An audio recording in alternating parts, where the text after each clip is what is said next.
Right, guys, I hope you were paying attention. I think mindset is one of the most important things in this business, because of everything Josh just went over. So one of the tools, guys, of course, first and foremost to use to get to these levels of thinking is self-improvement, just self-improvement in general, guys. Like, I'm going to give you a little secret. I don't know if you guys do this already. Some of your leaders may, but we started a self-improvement club, and I think that it's just excelled our team, gotten them to different levels. People are finishing books left and right, listening to audios, posting things every single day.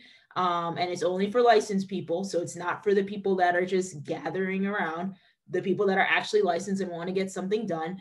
But it's huge, guys. If you're not putting the right things into your mind, it's not going to come out into your life, right? And you're just going to be left with the prior programming that you had before you came to Primerica, right? So I think that's huge. But as far as the good cop, bad cop things, right? I'm going to talk about making the decision to recruit and build, make the decision. And I'm going to go over some examples of what happened that for people that actually made that decision to recruit and build, right? And it could be on a small scale, it could be on a big scale, but these are some examples that you guys see every single day. Average and ordinary people that came into Primerica with no prior experience in the financial services industry, never recruited in their lives, never had to go through every single thing that you guys go through on a day-to-day basis, dealing with the rejection, all of the types of people that Josh were talking about, and decided to do it anyway.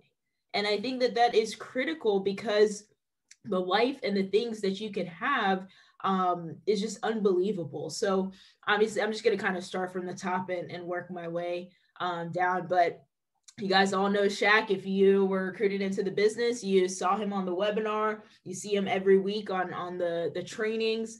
But he's an unbelievable leader, guys. And when he started and walked into the office in Northern Virginia, into a Primerica office, right? I don't think he knew at that point that it was gonna change his life the way it did. But he came in working currently at a job as an accountant for I think it was SAIC, and he had no idea what was going to happen, but he didn't want to stay at a job. You guys have heard his story. He didn't want to stay at a job, but the only way for him to get to the point of having the life and the goals and the dreams that he wanted was to decide to recruit and build. And so he reached out to people. And it's funny because I don't think that, like, I don't know if you guys have heard it, but I know people that are veterans know he reached out to Samir for a long time.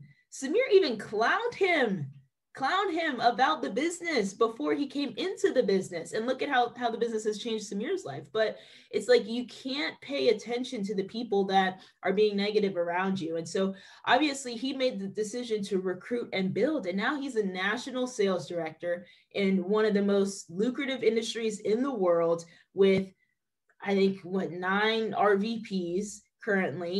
He's making $500,000 a year. And sometimes it's about the money. Some people are looking for the money, but sometimes people are looking for the other things, right? He has an amazing family life. 3 kids, came into the business, taking care of his wife. He's able to spend the time with them, does what he wants with them. He handles training here and there. But if he didn't decide to recruit and build, he wouldn't have that time to do that. There's no job in the world that allows you to have the time to do what you want, be at home every day with your kids, doing whatever they want to do, hanging out with them, right? Having them come into the office for the little bit of time that he's on training with us, right? All of those things. But he made the decision to recruit and build no matter what, right? And so then that's impacted many other people, including ourselves, right? So then you go down to Samir, right? Samir was one of his friends from high school. Like I said, clowned him at the beginning about the business and the opportunity, didn't really believe that it was going to work, right? And Samir, obviously, he was on the path to become a pharmacist. And as a pharmacist, I think, and I forgot to mention it before, obviously an accountant I think he was making like 35,000 a year, and now he's making $500,000 a year. He's making 35,000 plus monthly, right? So yeah, Samir's a pharmacist. He would have been on track to be making 100 grand a year. That's it. 100 grand a year as a pharmacist, where he has to report to whatever pharmacy that he's at. And I know Morgan on our team, she's at Walgreens. She knows a lot of pharmacists and deals with this on a regular basis, but that's not the life. You're there. You have to clock in. You have to work a certain amount of hours. You have to deal with people's prescriptions every single day, train your people, so on and so forth. But you are still at a job. Someone is still controlling your time, and you're capped out. You can't make too much more than 100 grand as a pharmacist. So then he came here, and now, I mean, killing it. You heard Josh say $63,000 in a night. He messaged us directly. We have a little chat. He messaged us and was like, dude, we just sat down with this client and this is their policy, blah, blah, blah. It was just unbelievable. Unbelievable, guys. And when you look at it now, I mean, he's making 300,000. We're going to get him to $500,000 ASAP. And now he's a travel aficionado. Sometimes that's what people want. Like for me, I'm not so much about like all of the things that you can buy with money, but I want to travel. I want to be everywhere and anywhere at all times, whenever I want. And obviously he's able to do that because he chose to recruit and build. He can travel the world. And then you have T and Shay, right? I don't remember exactly their careers. I'm pretty sure Shay worked for General Dynamics. Don't remember exactly what T did, but they were just getting by, normal family, right? Middle class, and doing what they could for their families. Decided to get into Primerica, and I know that their story, it wasn't super fast. It didn't move the way that they wanted it to move right away. But they stuck it out.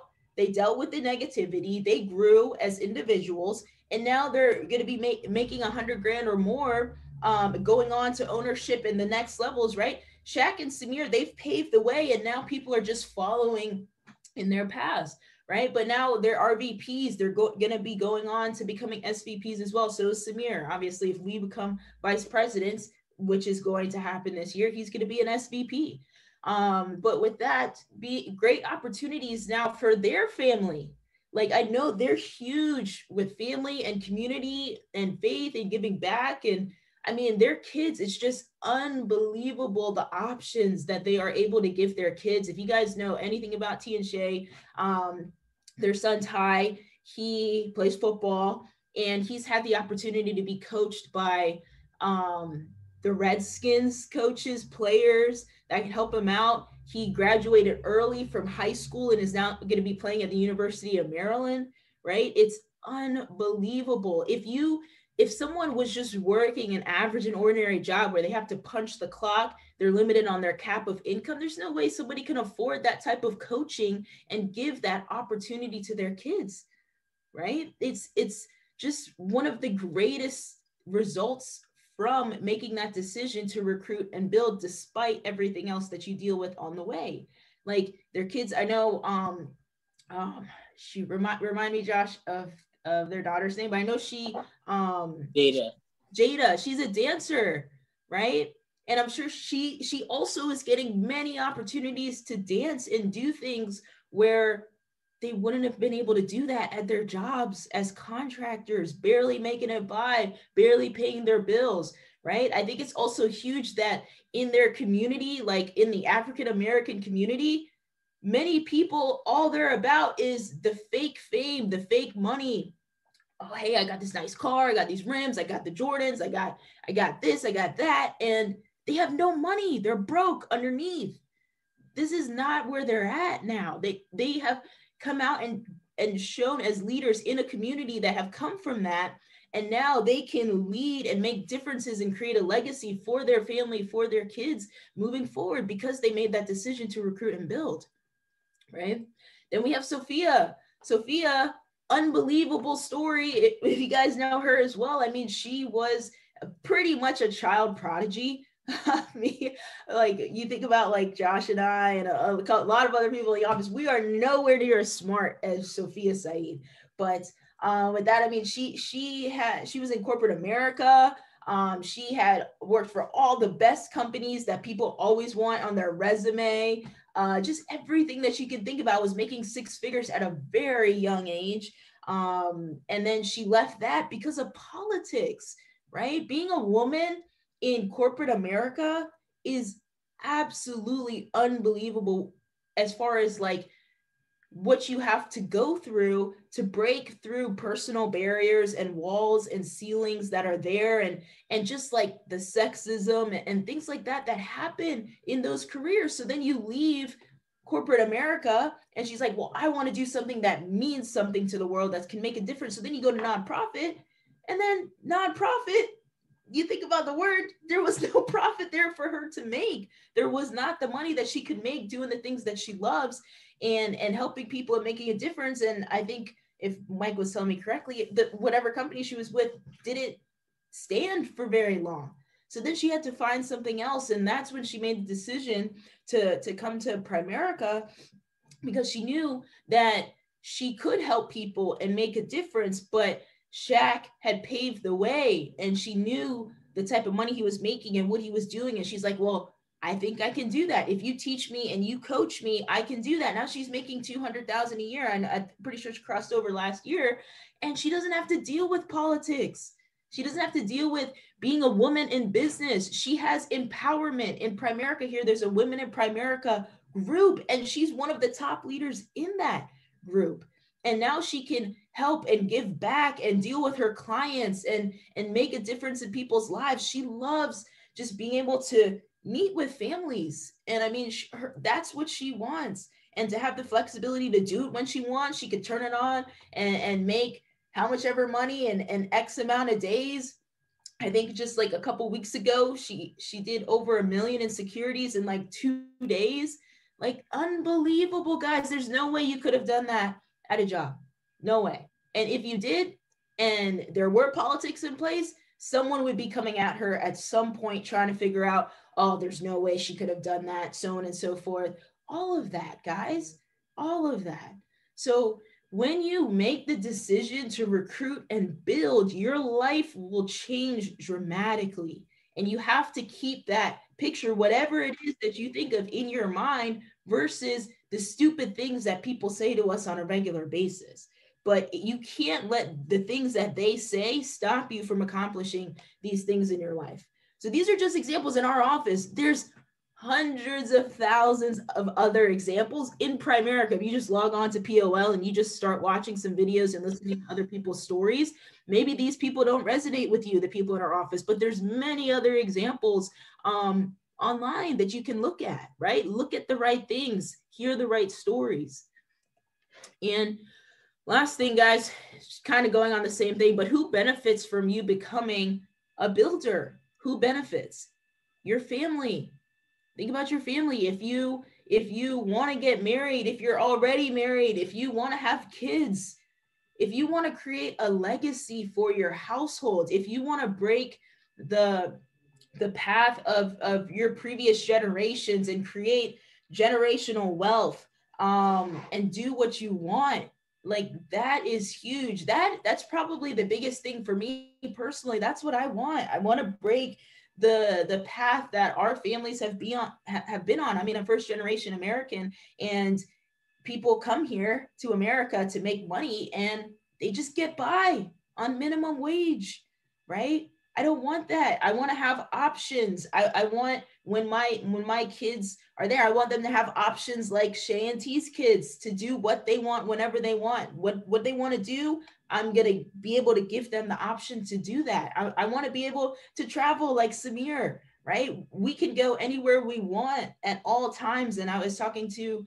Mike last night. I was like, dude, if I was making X amount of money a month, like, I could have my own chartered flights. I can travel when I want. I can have an assistant, maybe have an au pair or a super high class babysitter that can take care of my kids when I travel. Like, all of those things, that you can have, but that's only going to happen if we become a builder, which I believe we are, right? That's the only way that's going to happen. So things for your family, what you want to do, better lifestyles, right? Could be places to live, where you would like to live, multiple locations. Like, for example, we were talking to Josh last night, and he was talking about the home that he was talking about, $32 billion home.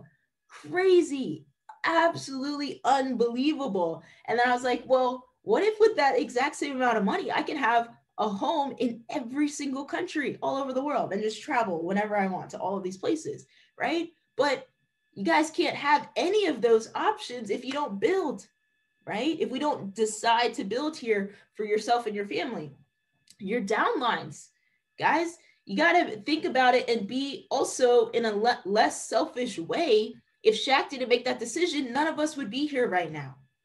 If he didn't recruit Samir, if Samir didn't recruit Dante, if Dante didn't find my dad Otis and train me, and then through me and Otis, we find Josh, and then Josh finds Morgan and Marin, and then AJ, and all of these people, guys, you have to realize that when you make the decision to build, it's not just your life that is changing from the business, it's everybody that you open your mouth to and give them the opportunity to build. Like, if Dante didn't talk to my dad in the retail store, I would not be here. Josh would not be here. You know, like, it's absolutely insane. So who cares about the people that say no? The people that say yes, you can give them the opportunity to change their life. And so that's why, I mean, we titled this Recruiting is the Product. Yes, we help people with insurance and investments, but the real product here is the opportunity. The real product here is the opportunity to have a business that can change your life dramatically and change others around you. So your downlines, that's huge. Your clients, right? So it's kind of transitioning on that. Your clients, I mean, think about what Samir made $63,000. That's great, but his client was paying $135,000 of premium a year. And he got him down, I don't know how much it was, either 50 or 60,000, I guess, a year. Now that's hundreds of thousands of money that client is going to save in premiums, right? The little things that we do, teaching families how to invest in a Roth IRA, saving $50 to $500 a month. Before they met us, they may have not known that. They may have not even been saving in their 401k. They would never retire, never, if we didn't talk to them about saving and investing. They would never become financially independent. They would always have to continue to work, and they'd fall into the rest of the 95% of the country that never gets to retire and have that financial freedom, right? We're protecting families. You guys know it. You see it. You've seen what's going on with COVID. People are dying left and right with no life insurance, nothing at all. And their families are struggling to handle it and deal with it and figure out what's going to go on. We can't just say, okay, hey, we're not going to help these families or whatever, pish posh. They're being annoying. They're not answering the phone. They dark zoomed me. Who cares, right? What we're doing is so much bigger than that for that family. And you have to have that passion too. And if you become a builder and you choose to recruit and train and develop people, you're able to reach so many more families, right? You choose to make that decision. And now, instead of a couple people here and there that you're changing lives, you're helping 40, 50 families, 100 families a month, monthly. And depending on how long you're here, like you calculate that out. That's generations upon generations upon generations that you could be changing because you're providing that financial education to clients. And then lastly is charities and organizations. When you guys look at that, it's just giving back. I also was talking to Mike about this last night. It's like, I mean, if I can make history by how much I can give back, that's huge for me, right? Like I said earlier, things are not really the biggest thing for me, but if I can give back and have my name in as many organizations as possible that I have passions about because I was able to help and change, and if whatever it is for somebody, it could be for women, it could be for single moms, it could be single dads, it could be people that were abused, it could be for suicide prevention, it could be for animal cruelty, it could be just churches and organizations and missions and children in other countries and human trafficking.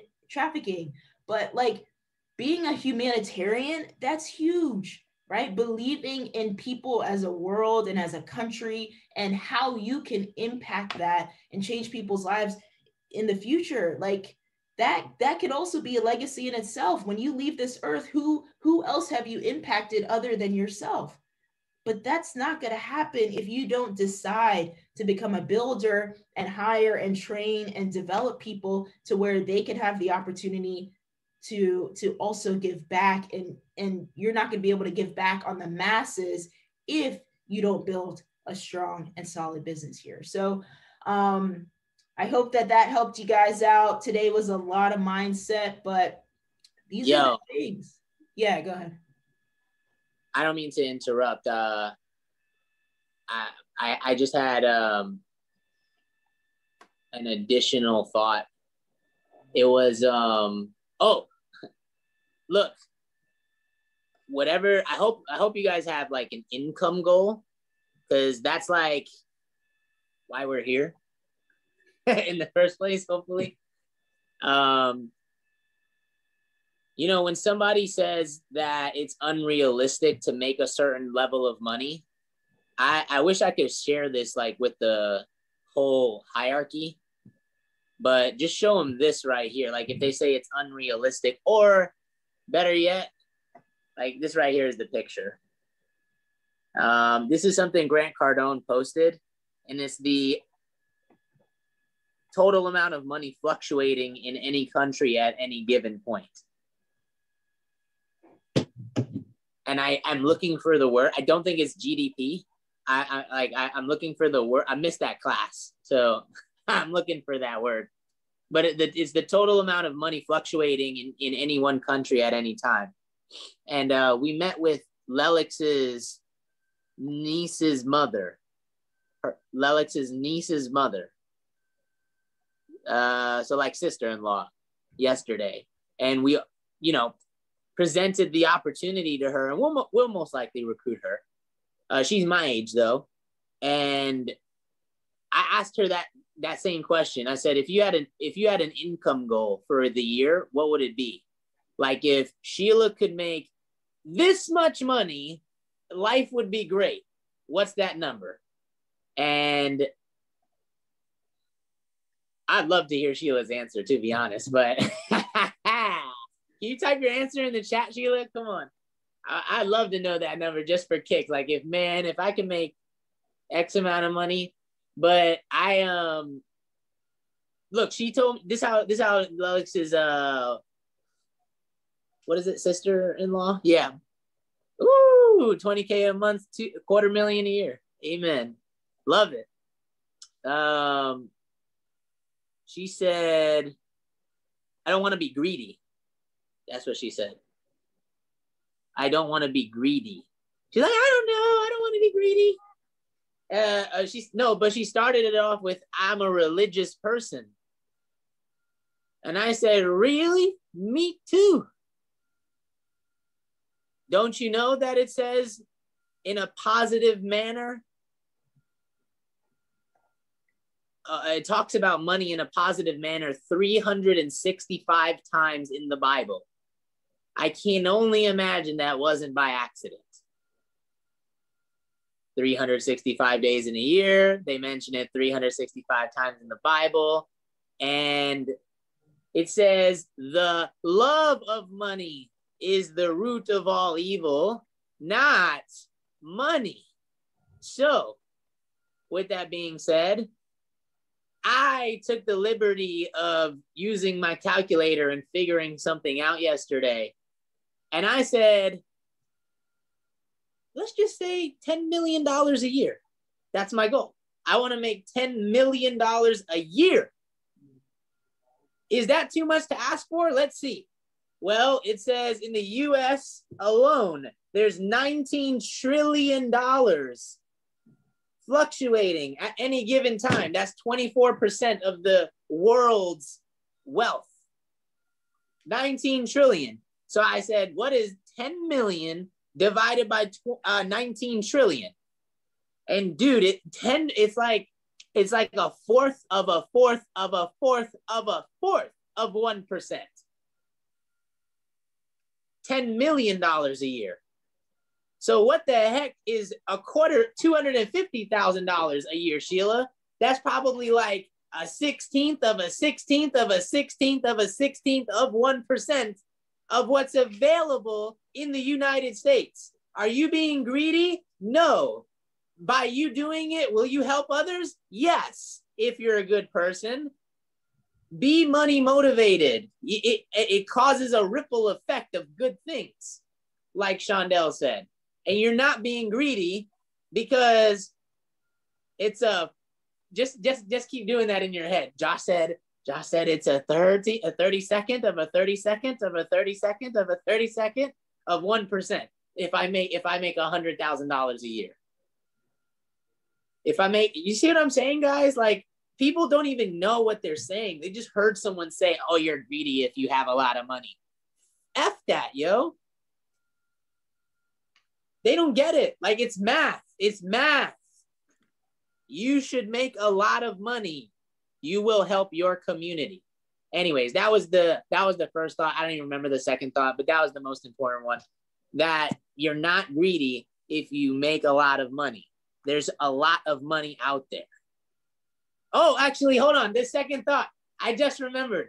We were watching a movie last night called War Dogs? Yeah. Oh, hey, I'm telling y'all, I know y'all have Netflix. Don't lie. And so I need everyone to go watch the movie War Dogs. It's got Jonah Hill. Freaking, I love this guy in that movie. And like two other heavy hitters. War Dogs. It's based on a true story about some government contractors that were arms dealers, and it's based out of Miami where they live. And we saw something that really stuck out to us. It was the fountain blue. Like, it showed the fountain blue in the movie. I was like, whoa, that looks familiar. It's because if you're a securities producer, or if you won the trip previously, right? But if you're a securities producer, they got a trip on the line right now where we're gonna stay at the Fountain Blue, like the #1 hotel in Miami, on Miami Beach. And I saw it and I was like we're on track. Like, Lelix and I are on track to win that right now. So we're going there. On Primerica's dime for the securities trip, right? And then there's Orlando, Florida on Primerica's dime. You know, as Shondell was talking, I was just like, I got curious. And I was like, damn it, I wish I could take more people with me. Like, I don't know, maybe her mom. But I was like, how much is an extra flight? Because like, that's all that we really need to cover. The whole trip, y'all, is $6,000-$7,000. You understand that? But a flight apparently is $21 round trip. I gotta look into that. It seems a little too good to be true. I think they got me next to the fat man where I got no space. But I mean, whatever. The point is, it's not a lot of money. If I want to bring someone with me, how do you win these trips? Answer: build. And you could bring someone with you for an extra $100. That's what I was thinking about. Anyways, man, just don't limit yourself. Awesome. All right, guys. Well, thank you so much for getting on with us. I know at this point, we have our team meeting and then appointment setting blitz. Everybody else, make sure you get on the appointment setting blitz with Shaq and pack out your week. The reason you build and find new teammates is to set appointments, make some money in these next 7 days. So compete for top gun, and we'll see you guys next week.